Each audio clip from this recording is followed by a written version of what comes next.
මොකද පුතේ කරන්නේ අතු ගන්නවද ඈ පුතේ අතු ගන්නවද ඈ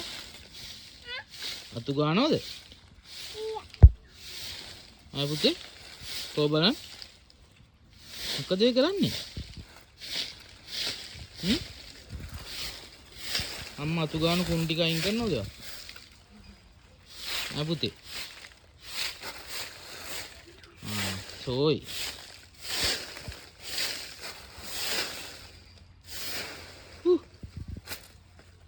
මොකද කරන්නේ පුතේ දැන් අම්මා ආයෙ අතු ගන්න එපා මැනික සුදු පුතා දැන් අම්මා ආයෙ අතු ගන්න එපා